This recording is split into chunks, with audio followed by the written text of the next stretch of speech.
Welcome to The Explainer. Today we're taking on a genuinely fascinating structural challenge. We're going to map out the massive, and I mean incredibly detailed architecture of the Catechism of the Catholic Church. Why? Well, because we really want to uncover the highly specific meaning and purpose behind one singular topic, the Sacrament of Confirmation. You see, looking at how this foundational document structurally organizes its ideas actually reveals some really deep insights into its theology. So we're going to treat this source text literally like a map, and we're hunting for a very specific treasure. Okay, let's dive into this structural blueprint. We'll be mapping the Catechism, looking at the sacraments of initiation, completing baptismal grace, the strength of the Spirit, and finally, defending the faith. So, the source text we're working with today is, well, vast. It's a comprehensive index that is so dense it practically needs its own zip code. We're talking thousands of paragraphs detailing literally every facet of Catholic belief, practice, and ritual. When you look at a document of that scale, it can easily feel completely overwhelming. So the central question we need to solve right off the bat is this: where exactly does confirmation fit into this massive framework? How does the text even categorize it before it starts defining it? Section 1.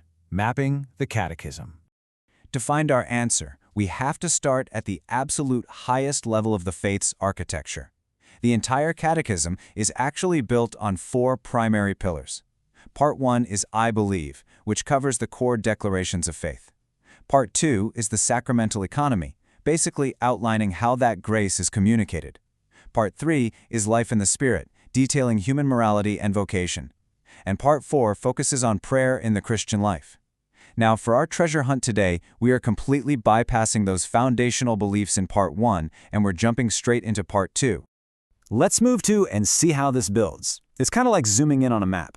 Starting at Step 1, we have Part 2, the sacramental economy. Within that, Step 2 takes us to Section 2, focusing explicitly on the 7 sacraments of the Church.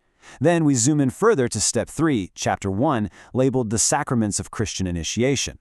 And finally, right there at Step 4, we hit our destination, Article 2, the Sacrament of Confirmation. You know, this precise hierarchy, it's not accidental at all. It shows us that the text considers confirmation to be deeply, deeply embedded in the introductory foundational rituals of the faith. So now that we've found our exact location, Section 2. Sacraments of Initiation. Zooming into Chapter 1, the source text explicitly groups 3 specific sacraments together under this overarching banner of Christian initiation, and those are baptism, the Eucharist, and confirmation. Notice that the text doesn't treat them as completely isolated events. Instead, it presents them as a unified trio. They are 3 equal, highly interconnected components that together form the complete initiation into the Catholic faith. In fact, paragraph 1285 of the Catechism sets a very clear, really strict rule about these 3. It explicitly states they constitute the sacraments of Christian initiation whose unity must be safeguarded. This is absolutely vital for our understanding. The doctrine is basically telling us, hey, you cannot fully understand confirmation in a vacuum. It is fundamentally tied to baptism and the Eucharist. Breaking them apart structurally literally violates the unity that the text explicitly demands. Section 3. Completing baptismal grace. So, exactly how does confirmation relate to its predecessor? Well, let's read the exact text from the very next sentence in paragraph 1285. It says, "It must be explained to the faithful that the reception of confirmation is necessary for the completion of baptismal grace." Notice that really powerful use of the word necessary.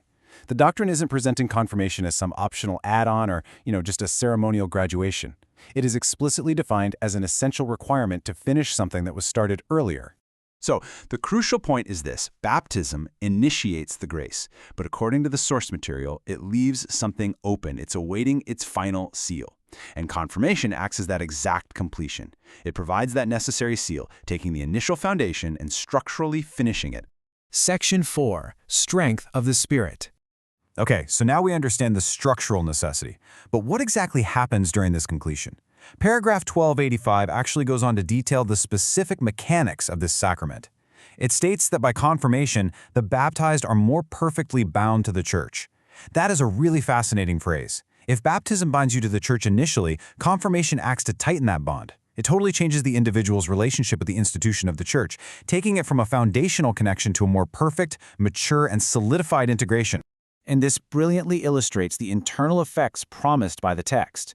First, as we just discussed, the individual is more perfectly bound to the Church. Second, they are enriched with a special strength. Notice the text doesn't just say strength, it specifically highlights a special strength. And third, this strength comes directly from being filled with the Holy Spirit. These are the internal spiritual mechanics, the internal upgrades, if you want to think of it that way, that the doctrine states are conferred upon the individual during the sacrament. But, and this is key, this internal strength is not meant to stay hidden. It leads directly to a tangible, external output. Section 5. Defending the faith. Now, what's really interesting here is the dramatic shift. The text moves from these deep theological definitions and internal grace straight into active, real-world obligations. We see required actions to spread the faith and to defend the faith. And how must this be done? The specific methods required are by word and by deed. The source text is placing a very heavy, actionable expectation on the confirmed individual. It's not a passive thing, it is highly, highly active. Let's look at the exact wording that cements this. The paragraph concludes, hence, they are, as true witnesses of Christ, more strictly obliged to spread and defend the faith by word and deed. That phrase right there, strictly obliged, stands out immensely.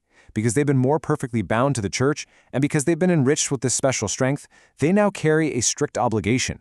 The sacrament literally transforms them into true witnesses, tasked with actively maintaining and advancing the beliefs of the institution. And that brings our structural mapping to a close. We've traced the catechism from its absolute highest level parts all the way down to a single, dense paragraph. And what we found is a sacrament designed to complete a foundational grace and truly equip an individual with the strength for real-world defense of their belief. It leaves us with a pretty compelling thought about the immense weight of this spiritual obligation. If this doctrine applies to you, the ultimate question the text leaves you with is this: are you ready to be a true witness in word and deed? Thank you so much for joining me on this structured journey through the text today in this explainer. I really hope this mapping provided a profoundly clear understanding of the material. See you in the next one.